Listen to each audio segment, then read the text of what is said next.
Last night I fancied watching a film, so I chose the movie RIPPY, or otherwise known as The Red, I suppose, depending in which territory you are.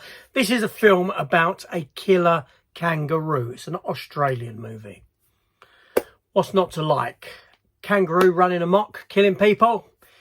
My kind of cup of tea. But least of all, the reason I watched this film is simply because it's 83 minutes long. It wasn't a very long run time at all, so I thought I could manage it. Did I manage it? That's the question though. So this film here, it comes as directed by Ryan Coonan, written by Ryan Coonan and Richard Baccaricchio. I probably pronounced that name wrong. The film stars Tess Holbrook as a police officer called Maddie in this small town in Australia that's being terrorised by this killer kangaroo. She's tried to live up to her father's history, her father's legacy. Her father was a sheriff, a police officer in this town that everyone admired and loved, and died when she was very young whilst rescuing her. There's a bit more of a backstory to that in the film. It does delve into it, and things may not be as they seem in that sense. The film also stars Michael Biehn. Yes, Michael Biehn, as who you will know from the Terminator and Aliens, Navy SEALs, The Rock, many films like that. He portrays this older character who lives on his own in the wilderness, who's been impacted by his time in the Vietnam War and this sort of thing, so he's not entirely all there. He plays a big part of it. He's one of the main characters. He's not just there to be killed off as a name or anything like that. So as this film plays along, people start vanishing, bodies start turning up, torn to pieces by what turns out to be this giant kangaroo, about 7 foot tall. Obviously kangaroos are big, they're dangerous, they're very muscular, they do pose a big threat, and it starts terrorizing this town. And the police officer, the female character Maddie, heads out with some other townsfolk, including Michael Biehn, to go and hunt this kangaroo down.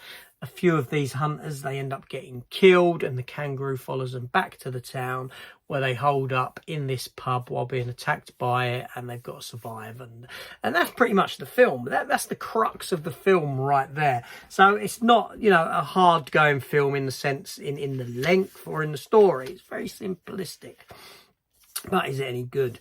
So the film offers up some decent special effects in the sense of the physical. When you see a dead body that's gorged apart, or a cow that's been gorged apart, it looks really good. And then you've got the CGI for the kangaroo itself, and that in itself, they haven't got the budget to particularly do it much justice. However, they do what they can.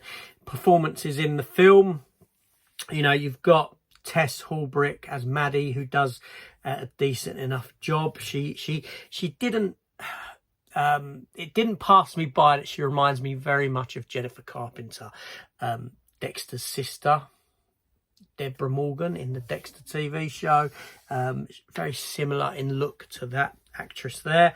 Michael Biehn ranges from giving a really poorly bizarre performance in the moments that he's playing it a bit out of whack, shall we say, to the scenes where he can have a bit of depth as a character, and he does a good job in those moments. There's 2 moments in the film where he gets to sit down talking to people, and quite a bit of character exposition comes out, and I started to actually switch off at these 2 moments. The film kind of grinded to a halt, not because of his performance was fine in these moments. It's just the film ground to a halt. It slowed the film down until we got back into the action.